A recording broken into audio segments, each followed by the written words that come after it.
اعوذ باللہ من الشیطان الرجیم بسم اللہ الرحمن الرحیم السلام علیکم ورحمۃ اللہ وبرکاتہ۔ آج کی اس نئی ویڈیو میں اپنے تمام ناظرین کو خوش آمدید کہتا ہوں۔ میرے تمام ناظرین سے گزارش ہے کہ ہماری اس ویڈیو کو پورا دیکھیں، آخر تک دیکھیں اور اپنے تمام دوست احباب کے ساتھ اپنے گھر والوں کو ضرور شیئر کریں، کیونکہ نیکی پھیلانا صدقہ جاریہ ہے۔ مزید اچھی ویڈیوز کے لیے، اچھے وظائف کے لیے ہمارے اس چینل کو سبسکرائب کریں، لائک کریں، شیئر کریں، کمنٹ کریں اور گھنٹی کے بٹن دبانا نہ بھولیے گا، تاکہ جو ہمارے نئی آنے والی ویڈیوز ہیں وہ آپ کو جلد از جلد مل سکیں۔ آج کی جو ہم نے ویڈیو بنائی ہے وہ ہے کہ حادثات سے بچنے کا وظیفہ۔ جیسا کہ آج جانتے ہیں کہ آج کل کے ہمارے اس دور میں روزانہ کی بنیاد پر کتنے حادثات ہو رہے ہیں، تو ہمیں یہ دعا پڑھنی چاہیے۔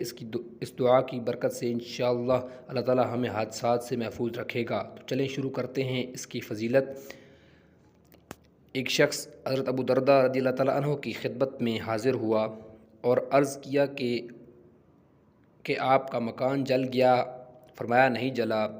دوسری روایت میں ہے کہ پھر دوسرے شخص نے یہی اطلاع دی تو فرمایا نہیں جلا۔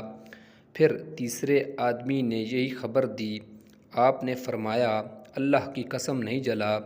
اللہ تعالیٰ ایسا نہیں کرے گا کہ میرا مکان جل جائے، کیونکہ میں نے رسول اللہ صلی اللہ علیہ وآلہ وسلم سے سنا ہے کہ جو شخص صبح کے وقت یہ کلمات پڑھ لے شام تک اس کو کوئی مصیبت نہیں پہنچے گی، اور جو شام کے وقت پڑھ لے صبح تک اس کو کوئی مصیبت نہیں پہنچے گی۔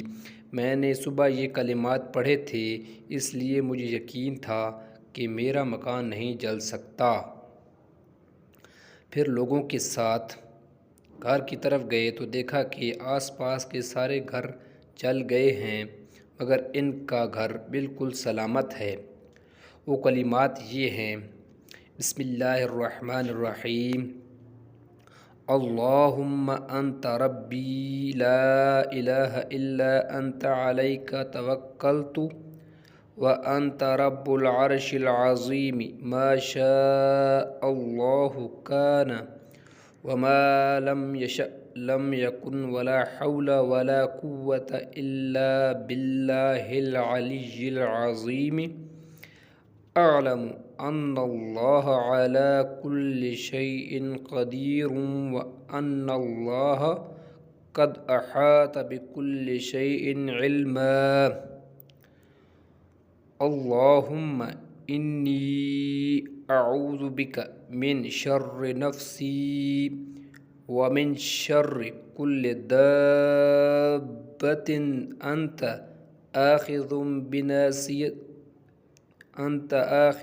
بناصیتها ان ربی علی صراط مستقیم۔ ماشاءاللہ، سبحان اللہ، کتنی خوبصورت یہ دعا ہے۔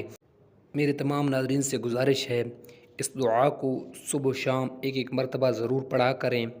کوشش کریں کہ اس دعا کو یاد کر لیں، تو جب یاد کر لیں گے تو پھر آپ اس کو صبح بھی آسانی سے پڑھ سکیں گے اور شام کو بھی آسانی سے، کیونکہ جب ایک دفعہ آپ اس کو حفظ کر لیں گے تو انشاءاللہ یہ آپ کے لیے اس کا پڑھنے کا معمول بن جائے گا، آپ کا روزانہ پڑھنے کا۔ کیونکہ ویسے دعا کی کتب ہوتی ہیں، کتابیں ہوتی ہیں، تو بندہ جیب میں رکھتا ہے تو کہیں جاتا ہے تو ادھر ادھر گر نہ جائے۔ اگر آپ ذہن نشین کر لیں گے تو یہ آپ کے لیے بہتر ہے۔ تو اپنا خیال رکھیے گا، اللہ تعالیٰ آپ کے تمام گھر والوں کا حامی و ناصر ہو۔ اپنا خیال رکھیے گا، شکریہ، اللہ حافظ، السلام علیکم ورحمۃ اللہ وبرکاتہ۔